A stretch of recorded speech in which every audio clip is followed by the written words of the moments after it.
It's 100 miles south to an all-too-familiar rival. And Hank Ploner's Hilltoppers are figuring things out, heading to the final stretch of College USA play. We'll have more on the journey next on the Extra Point. Pass is caught, one-handed grab. Are you kidding me, Dalvin? Dug him with space, inside the 10, looks to break the tackle, and he breaks the end zone. Dominate on 3 with 3 times. And we'll keep it on the ground with Wales. Not only will he get the first down, he'll get the touchdown and the championship. Use it for Rogers for 3 for the win. Western Kentucky does it great. The grass is red in Kentucky. Holy moly. The Hilltoppers are champions of Conference USA. Bayless, no look to the corner. McHenry, great shot. Big works the baseline. Shots in a row, trying for 5, and they got it. Oh my, they are on fire. McHenry, oh, hits the up and under. Get the ball in his hands and he will make something good happen. Lander tries the 3 and answers for Western Kentucky. Trying to inbound. They do, and the 3 out of the corner is good. Wow, a lot of teams can say that. McHenry with the steal and lays it in. The shot clock. One-hander with English.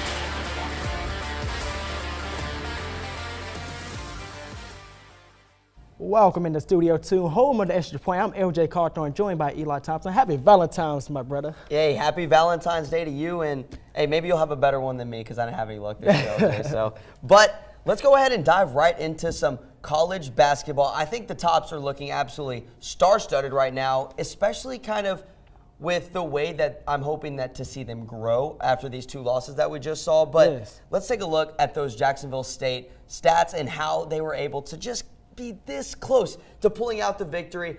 14-10 obviously on the season now. Lander, 30 points in the loss to Jack State. And then Jerome Pierre Jr., absolute star, 28 points. And then one thing I noticed was only 2 bench points from WKU. And I think the stamina, the adrenaline is what killed us against Jack State. Everyone got tired, and I think that's the main problem.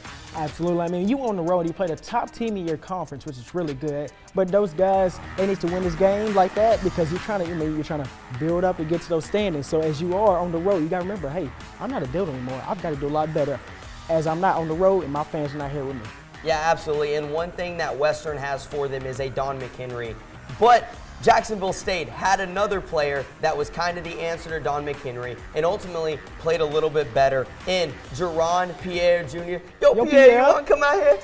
9 for 18 from the field. Looked absolutely amazing. 3 for 8 from the three-point line, and he's Conference USA Player of the Week, and I think we can go ahead and say he's going to win Conference USA Player of the Year. He's looked so good, and he's the main reason that Jacksonville State is winning these games, the main reason they're first in Conference USA. He's been able to do so much for this team and running the court, facilitating the ball. He knows how to play point guard, and he knows how to be the star for this team.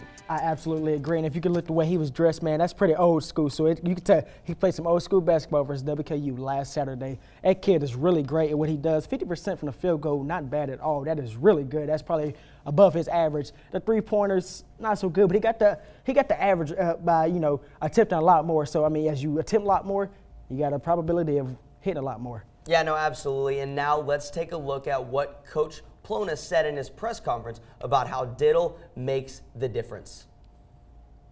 I do think from Thursday to Saturday we learned, and you improve and you try to figure out some things, and kind of where we left it was we're one possession short of beating the first place team on the road. So obviously we've looked at that film and you try to improve in certain areas to be able to close those games out and come out with wins. At the same time, you also try to take the positives that you can and move forward into a big game this Saturday night versus Middle Tennessee. So we'd much rather play in Diddle than play anywhere else. I think we've had more success than not. At the same time, you don't win just because you play at home. We're playing Middle Tennessee, Sam Houston, Louisiana Tech. I mean, these next 3, are very talented basketball teams.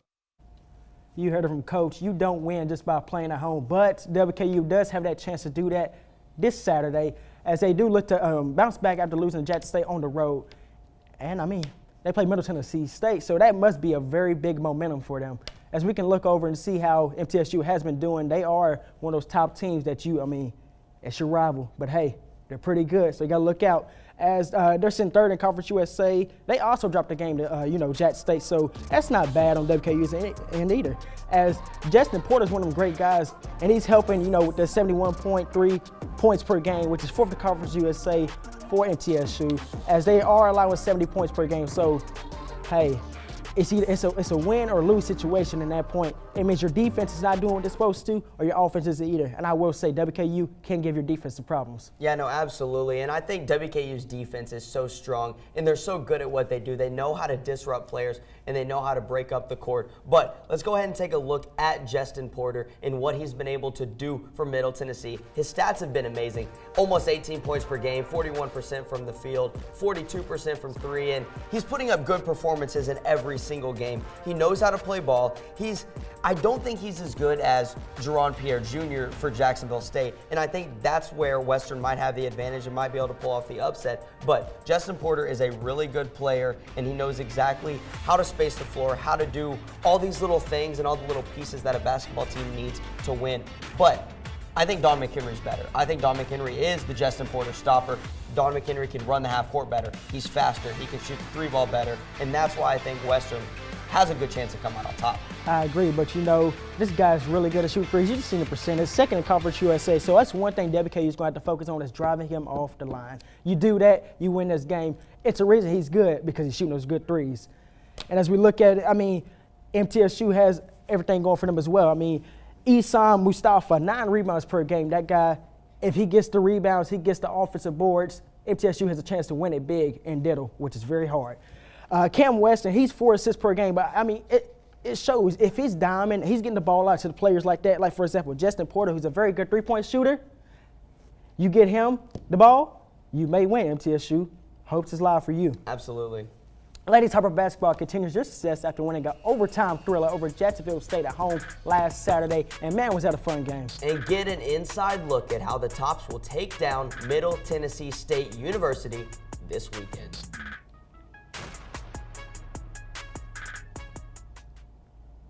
When I was in foster care, I never knew when I would have to move, so I always had my suitcase ready to go. Then one day, I was adopted. My new parents opened their hearts and home to me. My parents cook my favorite breakfast for me every morning. My parents take me on trips I never thought I would go on. They gave me a home and an even better reason to use that suitcase. My parents aren't perfect, but they're perfect for me.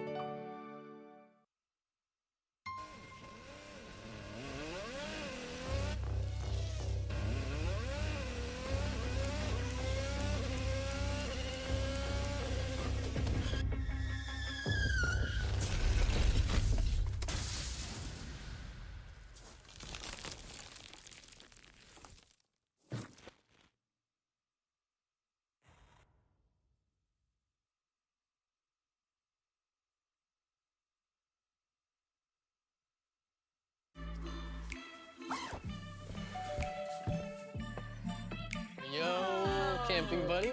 Okay, you guys ready? Dude, I thought you were driving. I thought you were driving. Oh, I never said I was driving. I definitely can't drive. Okay. If you're high, just don't drive. It's illegal everywhere. If you feel different, you drive different. Hi, I'm Smokey Bear, and I made an assistant to help you prevent wildfires. Dude, I've got this. I've been camping since I was 5 years old. But I am a camping influencer. You know what? I'll bet you $5. Okay. Assistant Smokey, what is the best way to put out a campfire? To put out a campfire, drown with water, stir, drown again. Then make sure the fire is out cold by feeling with the back of your hand. Wait, really? I'll take the $5.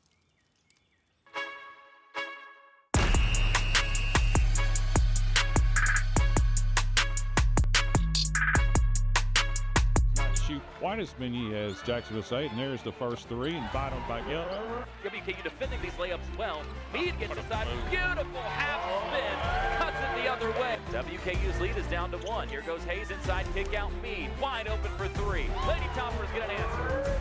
5 seconds on the shot clock. Acacia Hayes. Left side spins back right. Slips past the defender and score. Big play by Hayes. Left side.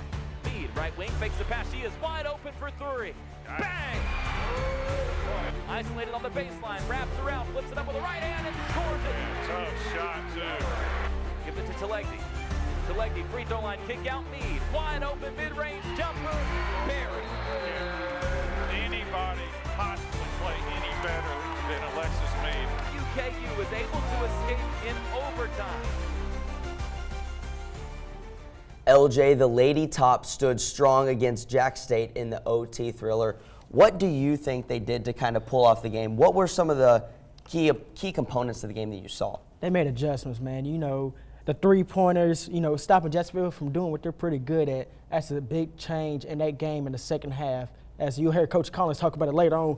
But, man, you had your seniors step up big time. You know, you had Destiny Salary, you had Alexis Mead, who had quite a game. As you can look, she had 29 points, 50% from the field, 75% from three. Man, she can really spread it down if she needs to. 9 rebounds for a girl her height.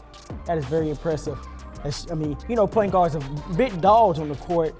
For her to get 9 rebounds and lead the team, that's very impressive. Yeah, no, absolutely. And I think 9 rebounds just goes to show that any point guard that really wants to be out there and really wants to hustle can do anything, and that's exactly what she did. She looked really good, and I think one of the main things is she's able to kind of control the court. She knows how to run a half-court set, and I know I've said that a lot, and I think Western's good at developing those kind of players, but knows how to run a play, knows how to get it to the open person, and she knows how to score. She knows exactly what she's doing, and I've always known that any point guard that somehow comes out on top with the most rebounds, you know they had a big performance, and Alexis Mead proved that to be true in this big overtime win against Jack State. Yeah, man. Well, you know, she went to the doctor last weekend, and, I mean, they told us that your x-rays came back, and turns out you got the dog in you. So I'm going to let you know, Alexis Mead is a dog, and she definitely is a player you want on your team.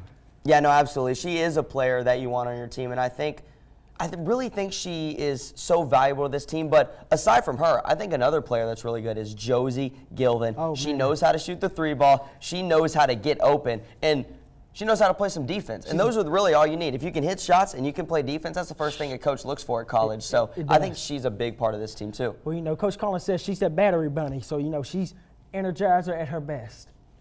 Absolutely. Big energizer for the team, and that's kind of what this team needs. I think the boys and the girls both have good energizers, and that's what makes Josie so strong. Yeah, well, nobody knows her better than us.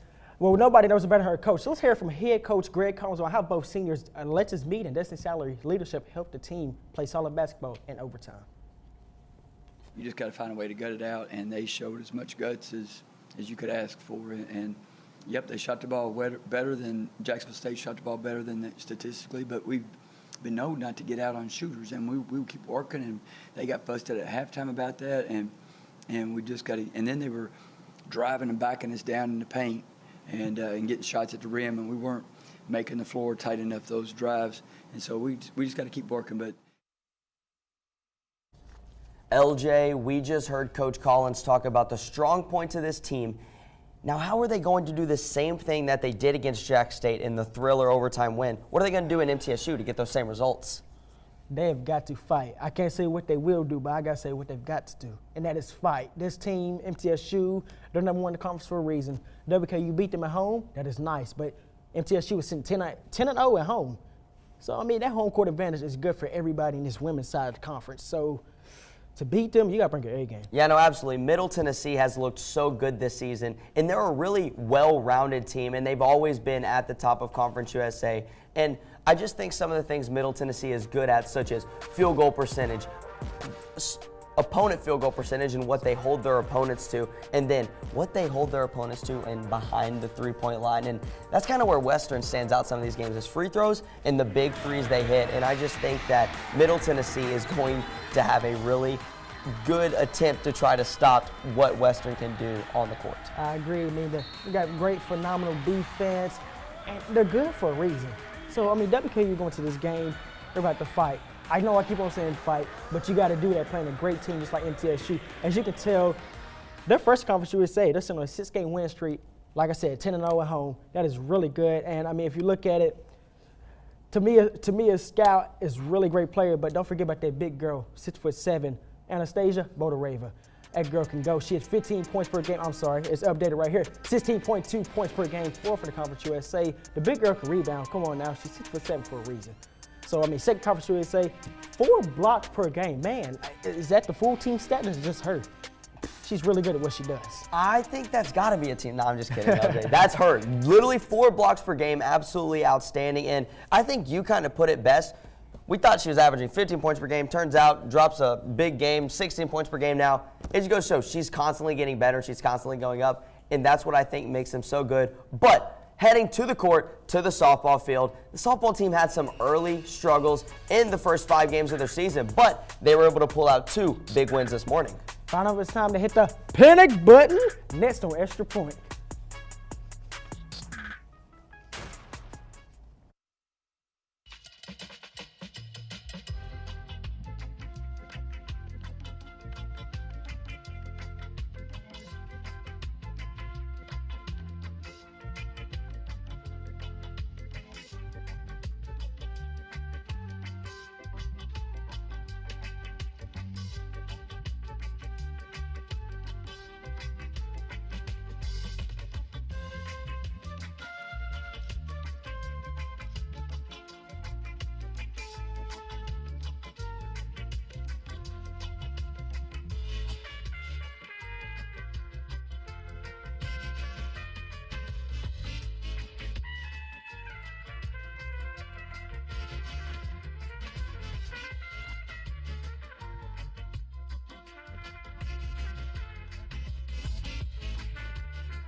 Multiple studies have shown that marijuana can slow both driver reaction and response time, which can be really dangerous. He's here. He's here. Wait. What? I can't drive. Why? My. Oh.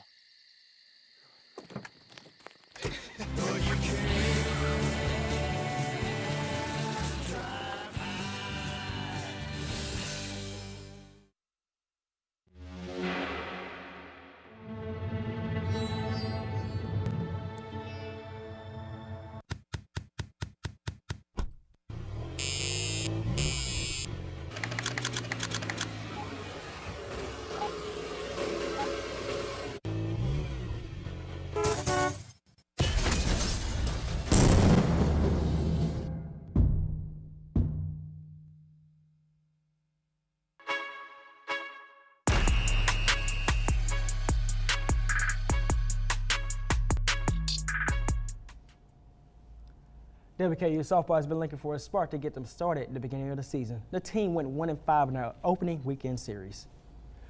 Eli, man, it's been crazy, but these girls are very young. What do they have to do to, bounce back and, become better towards the end of the season and, as they're moving on in the far middle? No, yeah, absolutely. I think the main thing that this softball team has kind of been struggling with is they don't really have a leader. They've been kind of searching for that person to be able to push this team forward and make them kind of stand out. And Coach Tudor has been searching. And you have good players on the team. You have a Macy Masters who could potentially be that person.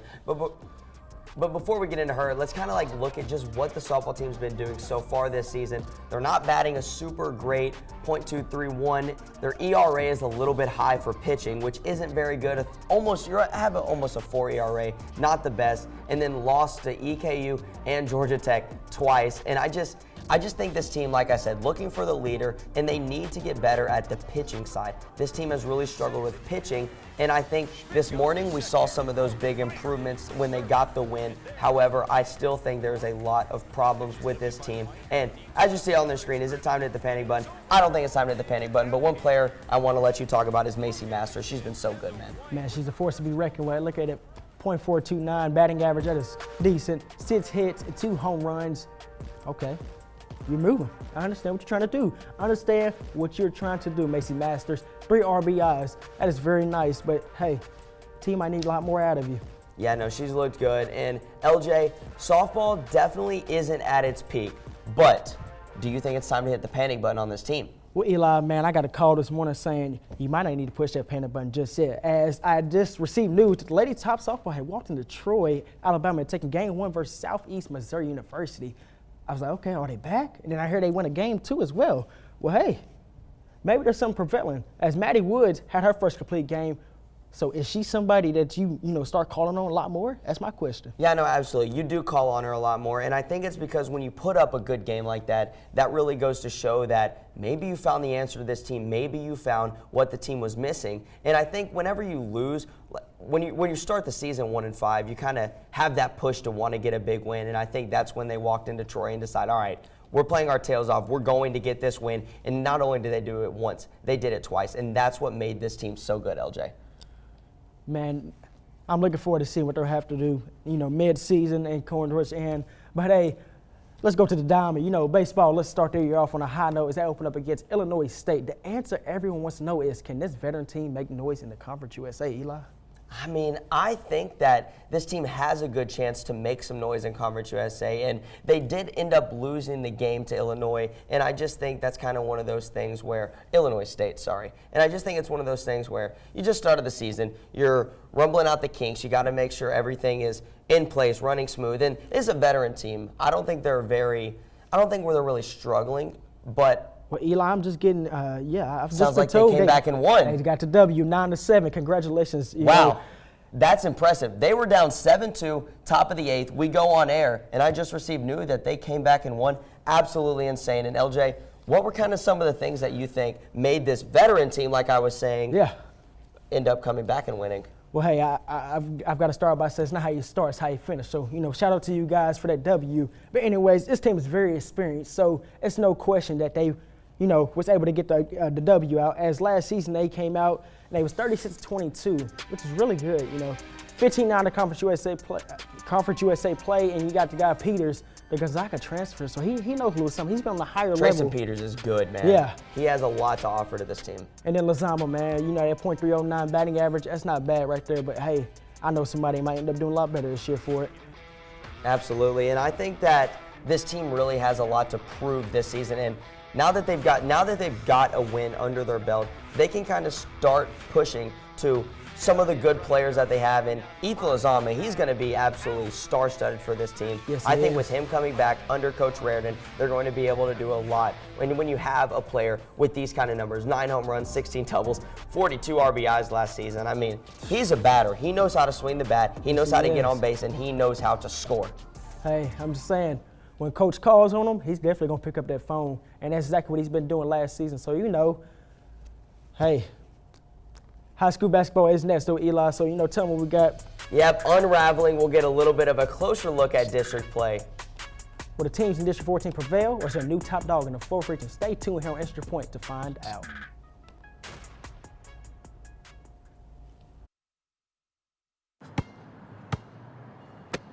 Bring it.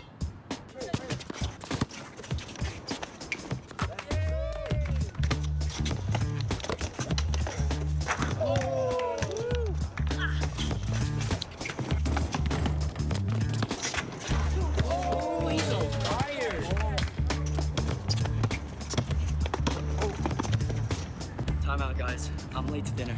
My mom's gonna kill me. Catch you guys later. Mom wants us home. Okay. Bye, guys. You guys need a ride? Sure. Yeah. All right. How about some one-on-one? I gotta go eat, man. Sorry, I'll see you later.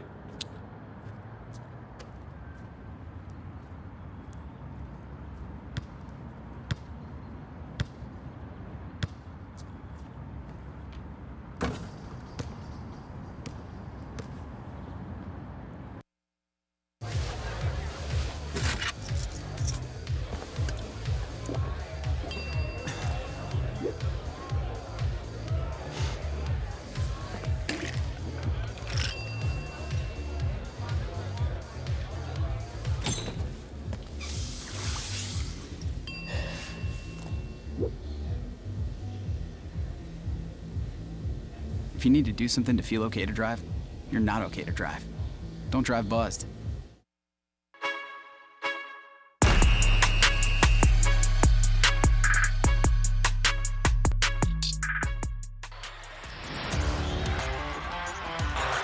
McAfee for the tie. Got it in!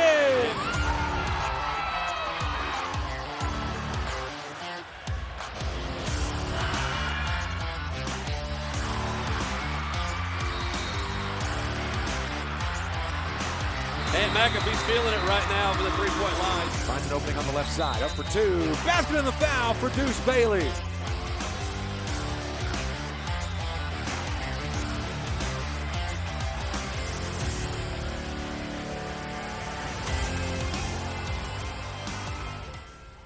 From Warren East all the way to South Warren and all through the land of Southern Kentucky.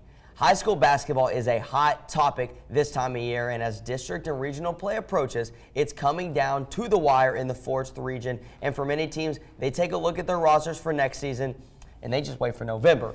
But for others, crunch time is just now getting started. And now let's take a look at some of those Tuesday night highlights from around Warren County as district play closes out. First off, girls Warren East versus Cawthorn. You can see right there the big three from Morgan Thompson. And then once again, Madison Lawson hits a three of her own. This Warren East team has just looked so good. And I think it's the main thing that kind of projected them in this game. As you see, Cawthorn takes a timeout. Early struggles did not go their way. And once again, Madison Lawson hits a quick layup, gets the hit from downtown. This Warren East team is just pushing, all gas, no brakes, and then boom, the block from Collins, and that block kind of sums up how this game's going. Once again, Madison Lawson kicks it to her sister Kennedy for a three. And I mean, LJ, we're just talking about a whole bunch of threes from this game. Madison Lawson, she had 1,000 points. That's something you don't see very many players do. This Warren East Lady Raiders team is looking so good. As you see, Lydia Jones closes it out for the big win. Warren East 91-25. On the boys' side of that doubleheader right there, you know, the Raiders looking to break their 2-game losing streak as the Colonel's 4-game hot streak may be in trouble. As you see, the three is knocked down by nobody but Cortavion Maxey. Nice shot, fella. And then Brendan Bratcher answers with a strong drive to the basket. Look at him go. Student section letting those Colonels know they're going to have to win to get through us. Brendan Bratcher finding the lane, driving it, and it's blocked off the glass. Man, Tyson Martin, look at him go right there. Coach Terrence Miles doing what he does in practice, and that is teaching them guys how to play some defense. Look at them get down like that. And then the spin move by Jalen Crane. Is this football or basketball? Nice mid-range. Brendan Bratcher with the three, telling Crane, what you can do, I can do better. Russell Williams with, if you're looking right, bang, there we go. Roof raiser, let them know, hey, Warren East, it's your house, but I'm raising your roof. And then Davion Galloway sealing the win with a three from beyond the arc, and that might just do it right there for Raiders. As you see after that, big block. Man, that is really nice. Kenya Martin says, not tonight, my friend, but also does Cawthorn. Walks out with the W. Man, what a game it was. 66-47 as their streak is going to 5. And this week's Game of the Week features the South Warren Spartans and the visiting Cumberland County Panthers. And although there was little start at the beginning, little action, Noah Woods gets the offensive rebound and puts first on the board for Cumberland. And then Aiden Branham gets a quick floater for Cumberland County. And right here, this is when South Warren gets started. Raritan gets the ball, takes it straight to the hoop, and he's not able to convert. Gets the big offensive rebound, pass it over to Bryce Button, and he gets a quick floater. And that's what keeps the game close. Plays like that all game. And one name you heard for the Panthers, Ray Harwood, gets the offensive rebound, puts it right back up. And now, once again, Owen with the crossover right off the glass, and he looked so good. And then right here, you can see South Warren stays in a closely contested game as Brandon Perkins, the freshman, gets the layup. And Ray Harwood says, not in my house, Raritan. I don't care who you are. But that Hall knows a little better. Hits the pump fake and hits the layup. And then, once again, you see Perkins gets to the lane, dishes it to Bryce Button, QB1 as some like to call him, and he gets the quick little bucket. And then as the game dwindles down, Woods puts up a little two for Cumberland County. And now, game tied 66-66, tie, ball game. Byron Crawley had his name called, hits not one, but hits both of the free throws. Cumberland County comes out on top 68-66. And now, LJ, these teams have been looking so good in the 14th and the 16th district, both these teams right here in the 4th region. And I think that one thing that really stands out is South Warren has been on a little slump, and South Warren's never really a team that people really look at. They're more so looking at the Bowling Green Purples and the Warren Central Dragons. However, what do you think that maybe some of these teams have to offer going into this district tournament in the 4th region tournament? Well, if anybody's ever watched South Warren play, they know Coach Carlos Quarles wants some boys to shoot them threes. And man, he's giving Bowling Green and Central a tiny little scare. coming into this season, letting the guys know, hey, you ain't gonna just beat up on us. You got to play us. So if our three is the game you want to play, we can beat you at it because it's our better game, not your game. Yeah, no, absolutely. And switching over to the girls' side, I think the rankings have been pretty 50-50 coming from the EP side of the rankings. And let's take a look at some of those rankings from the girls team and what they've been able to do all season. And why don't you go ahead and talk about that #1 team, Franklin Simpson alumni right here. LJ right beside me. Well, let's just say them ladies are doing exactly what they're supposed to do. It's the reason they're sitting in the top spot in the 4th region. I'm going to say it. They will not be touched. These ladies have prevailed, and they've showed exactly why as they beat Bowling Green Purples by 21 points and beat Barron County in double overtime. That was a great game. And speaking of double overtime, the #2 team, it's the reason why they're #2. Them ladies played hard in that game, and they're trying to let you know, hey, we want a spot. We might not be top, but we're top 2. Yeah, no, absolutely. And one thing, I had Barron County going into that game. I really thought Barron County was going to be able to come out on top. And double overtime, Franklin Simpson gets the win. And the one thing that's scary about that is usually you don't beat a good team twice. So if Franklin Simpson is the top dog and they're the top notch, when these teams potentially meet up in the regional championship game, will they be able to get the comeback this time? Eli, I think that Franklin Simpson's still going to stay on top because, my thing is this. You have a player like Larisha Cawthorn, no relation. She's hard to guard, man. Absolutely. And Chloe Smith as well, who's really good. But on the boys' end, you got to talk about how well these two teams who stay playing each other in the championship, 4th region, how well they are this year as well. As you can look, Warren Central stays at 1, Bowling Green is 2, Clinton County, those fellas did take a hard loss in the region to Russell County last night. But man, is Clinton County a team that you got to, look out for in the 4th region? I don't know if they're the team, but I do think Warren Central and Bowling Green are the top dogs. However, it seems that high school basketball is not the only thing we're debating about today, LJ. Up next, it's time for friendly debates and hot takes. That can only mean one thing. The leg game is next on the extra point.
I don't know why you're so sad. You've got a roof over your head. You gotta stop with that depression stuff. That's what white people think. You all right? It just feels like it's coming from everywhere. Do you want to talk about it? You can talk to me if you're feeling sad. Whenever you need to talk, I'm here, okay?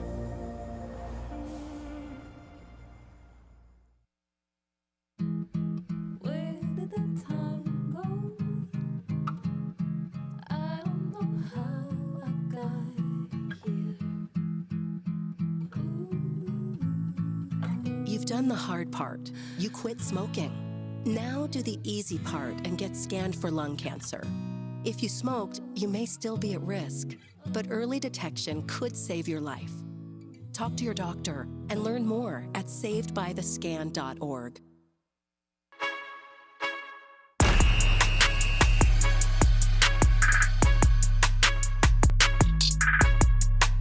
Welcome back to the extra point, and it's time for the fan favorite, delay a game. Each contestant, they'll have 40 seconds to argue their point without interruption, and after the 40 seconds are up, they will both get to defend their points. Now we have our debaters, Hannah Hamelback and Alec Fouch, two big Lexington people, so I don't know if I should be here or not, but we got the first matchup, Auburn versus Alabama tomorrow. What have these teams done in the season to kind of project?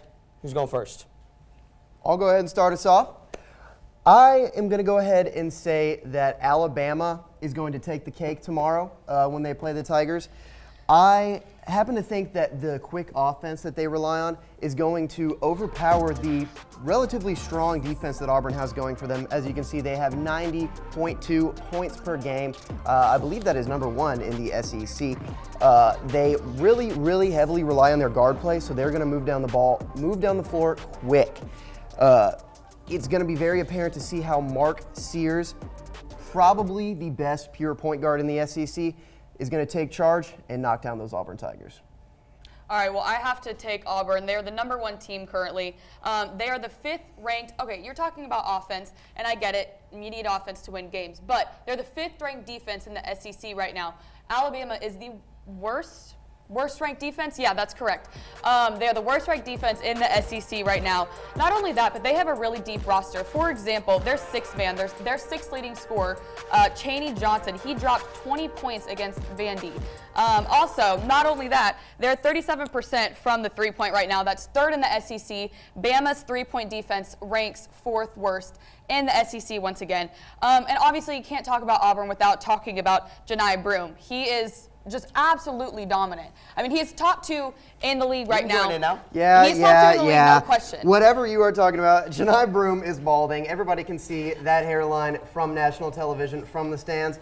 All right, it's not going to be much of a competition, in my opinion. I just think Alabama's that much better. I love that your argument about it is that he's balding. You can't argue that he's a good player. Mark Sears he got transferred benched from Morehead State. He transferred from Morehead State. Because he sucked. Because he was playing really terrible. This guy's coming in from the Fort Hills of Kentucky and is going to be the leader of this team. You don't know what you're talking about. He's leading rebounds. He's leading blocks. He's 2nd leading points. Me and you both saw Auburn lose to Florida that badly, okay? Even Kentucky beat Florida. They have no chance. The Tigers have no chance when the Tide's going to roll in. At the end of the day, Alabama just chucks up 3-pointers and hopes it goes in. So it usually does. All right. Now, the next question is, are we buying or are we selling St. John's? Which one? I'll take this one. I'm going to have to buy St. John's. Honestly, I think that Rick Pitino is such a good coach. He knows what he's doing in the 2nd year. I mean, let's see, year 1 at Kentucky, he was 14-14. Year 2 at Kentucky, he was 22-6. With St. John's so far, year 1, he was 20-13. Year 2, he is currently 21-4. He is a 2nd-year coach. He knows what he's doing. But just looking at some of the points, St. John has no losses by more than 3 points this entire season. I do know that they just lost to Villanova. Wow, really Wednesday. taking one of my counterpoints there. Wow. They did. I know that they just lost to Villanova. But that is still remaining true. They still have not lost by more than 3 points this entire season, which is something to note. Blah, blah, blah. I am going to go ahead and sell St. John's. Oh, see, he wants to buy. Excuse me. Yeah, their defense is good. It was close. All right, listen, their defense is good. Yeah, they're a top 10 team, whatever. But they rely way too heavily on their starters. They have 3 guys putting double figures up a game. They're all starters, and they average less than 5 points a game from every single man on their bench. They also have about 11 turnovers per game, which was very, very conclusive in that deciding game against Villanova. And come on, they lost to unranked Villanova. This is not the Villanova of days past with guys like Dante DiVincenzo and Josh Hart. Those guys are losers, to put it frankly. I don't know. Well, first of all, So you can't even come up with anything. You're laughing. You can't come up with anything because you know I'm right. Well, all I can think about right now is the fact that you said, I want to buy St. John's when that's not what you're supposed to be talking about. I think that deep down you know it too. Listen, I took an economics test today. I was talking about buying and selling and supply and demand all day. And I'll tell you what St. John's is short in supply of points on the board. They need people to score, and they are not going to be scoring at all the rest of this season. I think they're going to be a first-round exit, personally. And I think if you actually do buy this team, you're going to be in the wrong. All right. You guys both got your points across. You know, I I think he wanted to buy him too. I I'm not think gonna so, lie. too. No, I don't know. no. That's I would buy him. off It's guard. Rick Pitino. It caught me off guard a little bit. But let's go ahead and talk about kind of where Pitino got his name from. I mean, the one and only University of Kentucky. Now, who is better, Otega Oweh or Lamont Butler? That's a scary question. And I have to say, go Tops, but we're UK fans, and so this is a big deal for us. But at the end of the day, not who's better, because I don't think you can compare it because they're two different players. But when it comes to the player that's the most valuable, I'm gonna have to go with Otega. Right now, he has scored, or this season, he has scored over 10 points in every single game. He is the only person that is doing that right now. He's scoring 16 points per game, and let's be real, Lamont has missed, and you can correct me, I don't know the exact number, missed 5 games now. You have to be healthy to be in an MVP conversation. I think that's just like MVP 101. You have to be healthy to be in that conversation. At the end of the day, he's just such a versatile defender. He is so good on every single end. He can play almost every single position. Time's up. I was gonna let you go like a second over, but I thought you had 40 seconds, not a minute and a half. I'm gonna keep talking to someone stop I think that's so you gotta stop me. play game. Besides, whatever, You go, Fouch. Your turn. she is spewing, I happen to think that Lamont Butler, who is my favorite player on this roster, he is, besides Mark Sears for Alabama, the best true point guard in the SEC. He actually averages 1.8 steals per game on the defensive side of things. In the 2 games that he missed recently, Kentucky had 3 steals combined. When he came back, he got a steal off of the opening tip and had 3 steals in that game. All right, this man is going to ensure that we can bring the ball up the floor. And if you didn't know, he's made a bit of a name for himself in the rap game. He uses the app to pump and shop, all right?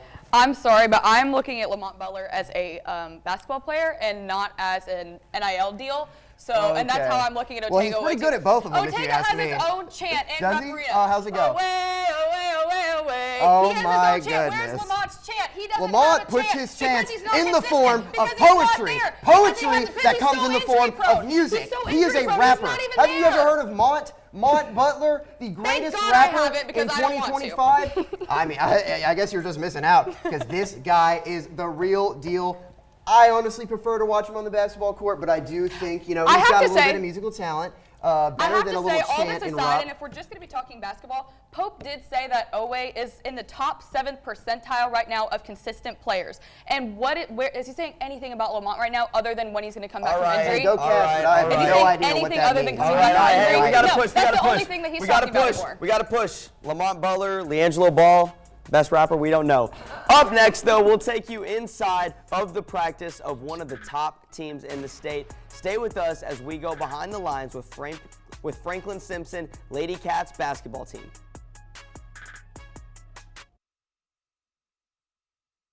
When I was in foster care, I never knew when I would have to move. So I always had my suitcase ready to go. Then one day, I was adopted. My new parents opened their hearts and home to me. My parents cook my favorite breakfast for me every morning. My parents take me on trips I never thought I would go on. They gave me a home and an even better reason to use that suitcase. My parents aren't perfect, but they're perfect for me.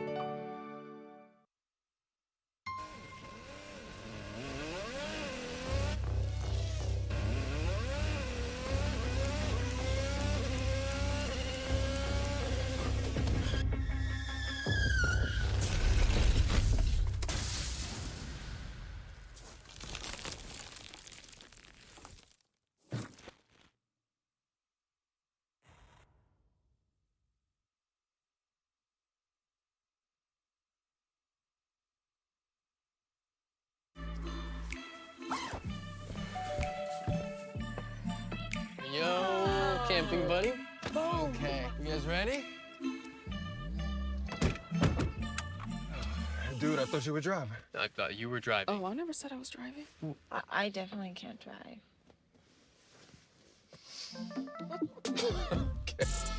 If you're high, just don't drive. It's illegal everywhere. If you feel different, you drive different. Hi, I'm Smokey Bear, and I made an assistant to help you prevent wildfires. Dude, I've got this. I've been camping since I was 5 years old. But I am a camping influencer. You know what? I'll bet you $5. Okay. Assistant Smokey, what is the best way to put out a campfire? To put out a campfire, drown with water, stir, drown again, then make sure the fire is out cold by feeling with the back of your hand. Wait, really? I'll take the $5.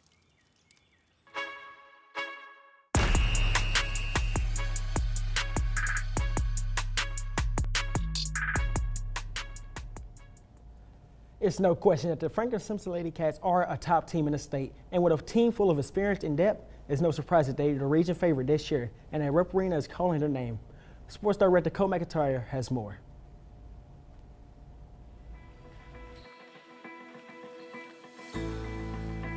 Our coaching staff, they enjoy our atmosphere and our culture here at Franklin. Inside these walls, We call it building blocks. Build on from the day before. there are plans to build a path to Lexington. This year is really precious, which is why I feel like we're going to cherish it and we're going to go out with a bang this year. But a road to Rupp Arena is 16 years in the making. Our goal is to still go and win the region, but it's further this time as we want to get the state and we want to make a far run in state. In Franklin, Simpson girls basketball hasn't been in a state Sweet 16 since 2009. Great talk, great talk. And that talk around Franklin Simpson is growing. The Lady Wildcats sit at first in the 4th region and hold the 5th spot in the state. If we're having a bad game, you can't ever say that we aren't working hard, and I feel like that just describes us a lot. But there's another word to describe this team. I just want them to remember me as a dog, like somebody who's always getting after it. It's about having grit and being a dog, and that's been kind of embedded in our play, is to be a dog, be tough. Coach Tremaine started that a couple years ago with them, talking about he wanted disciplined athletes with grit. And now, this team of Lady Wildcats is full of dogs. Sometimes the goal is to stop me from shooting threes, but once I see one go down, it's barbecue chicken from there, so. They're only a couple of weeks away from the postseason, but this team Look where you're at. has their sights set on a run at history.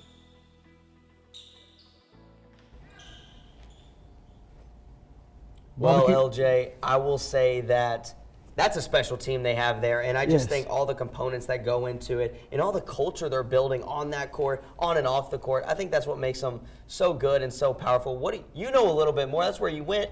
Well, Eli, yeah, that is where I went. Barbecue chicken alert? Dogs? Hoo. Them Franklin Simpson Lady Cats have it in them. And that's why I'm thinking a lot about this year because, well, it's a bittersweet moment for all of them. They have 7 seniors. So what they're going to this year, it's no looking back for next year. It's this year. This year is those girls' year. And they have prevailed against a team like Bowling Green and Barron County. And I mean, Larisha Cawthorn, no relation, like I said. I'm just playing, guys. That is my sister. 21 points per game, 11 rebounds per game. And Vanessa Ray, she's great at what she does as well. Yeah, no, absolutely. Definitely a special team. But if you didn't get enough of Fouch versus Hamelback, coming up is your chance to hear Delay of Game NBA edition here on the Extra Point.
Multiple studies have shown that marijuana can slow both driver reaction and response time, which can be really dangerous. He's here. He's here. Wait. What? I can't drive. Why? My. Oh.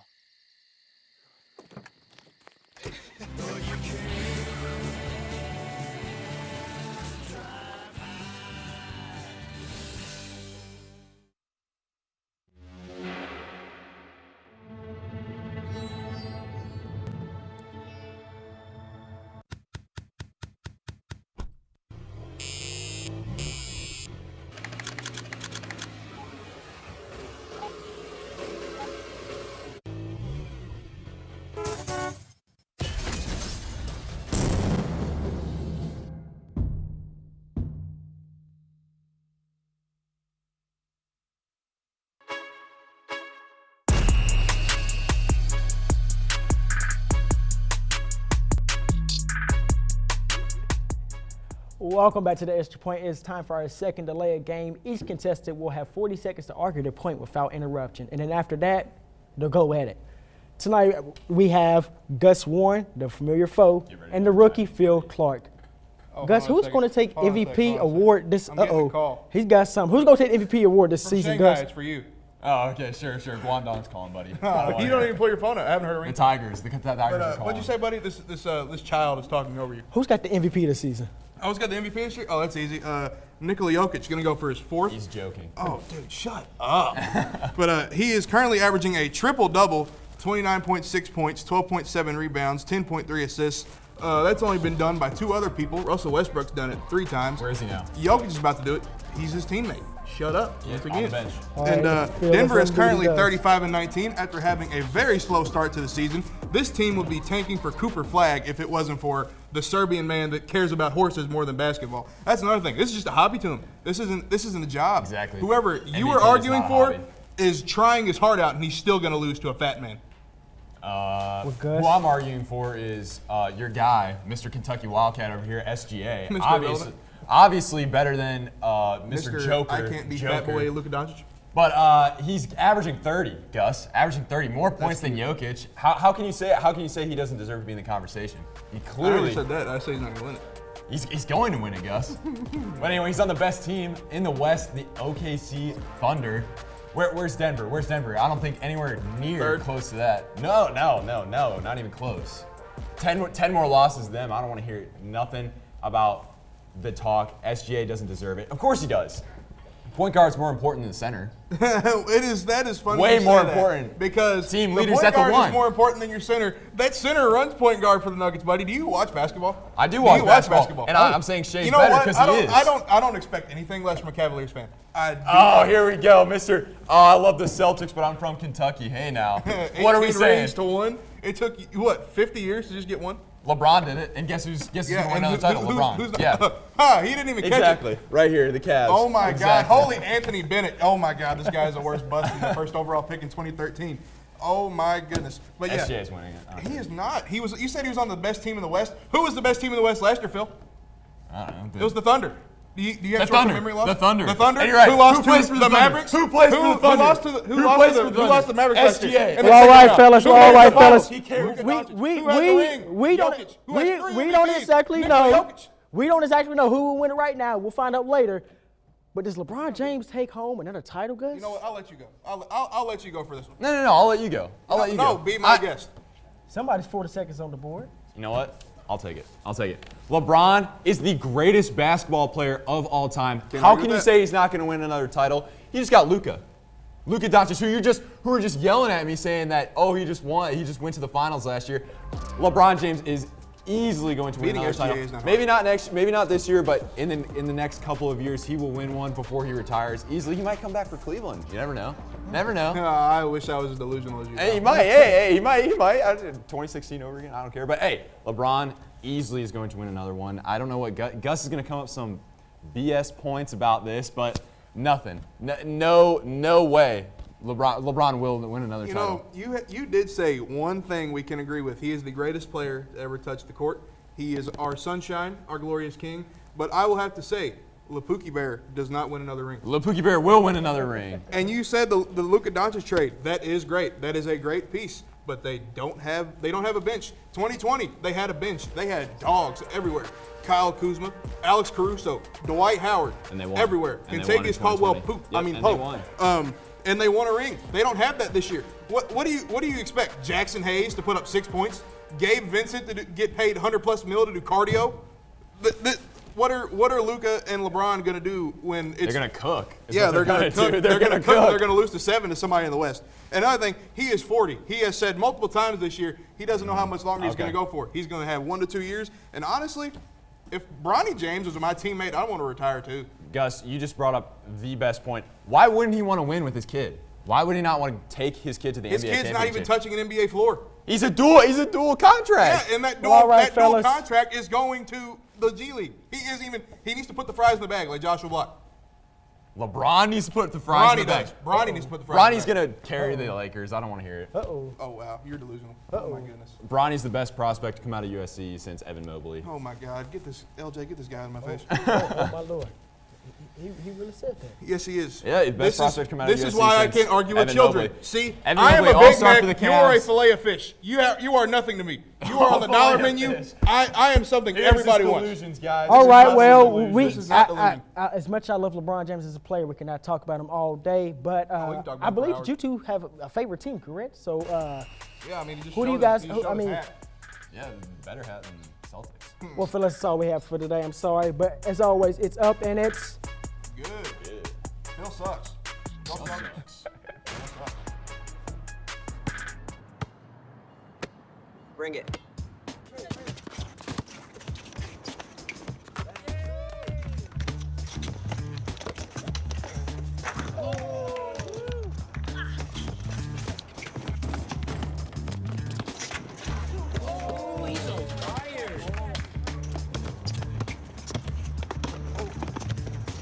Time out, guys. I'm late to dinner. My mom's gonna kill me. Catch you guys later. Mom wants us home. Okay. Bye, guys. You guys need a ride? Sure. Yeah. All right. How about some one-on-one? I gotta go eat, man. Sorry, I'll see you later.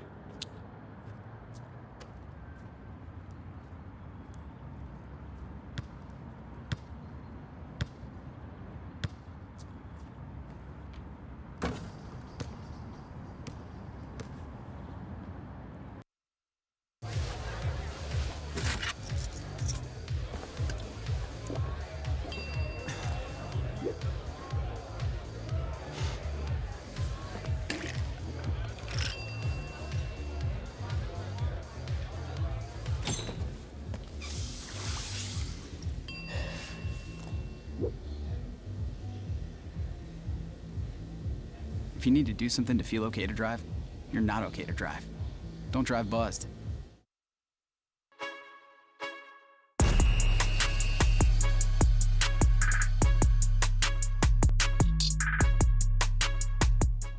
Welcome back, and April Fools, we're not actually ending the show. LJ, got anything to say? We're not gone for too long, but we do have a special going for two. And we talk about these fellas all the time because they work extremely hard, but I'm going to go start with it. I've got Cole McIntyre, and anything he does, that man is great. Including a triathlon. Oh, triathlon, absolutely. You have Cole McIntyre. I have Cole McIntyre. Do you want to know why I have Cole McIntyre? The guy is 6'4".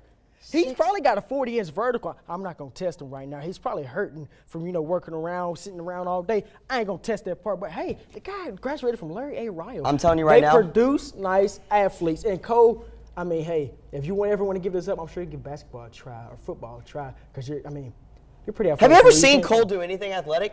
He can't jump over a credit card. I seen him play wiffle ball. I seen him play wiffle ball. Yeah, I saw that too. But I don't think he was playing wiffle ball with us. I think he was just kind of holding the bat with us. I don't really think he was doing anything. He was doing the towel. He was swinging but that. Let me tell you why Ryan's going to win. Ryan is faster. Oh. Ryan is stronger. And Ryan can throw a mean punch. And I know you can't hit in the triathlon, but if you get him with an elbow, I'm telling you, I think Ryan swings out the win. I don't know about that because, you got to think about it. Cole's got long legs, so he can just run around all he wants to. I'm going to tell you right now, heart over height, sweetheart. Heart over height. Well, as much as I wish we could talk about triathlons all day, we wish everyone out there a happy Valentine's Day, including you, LJ. Hey, it's up and it's good.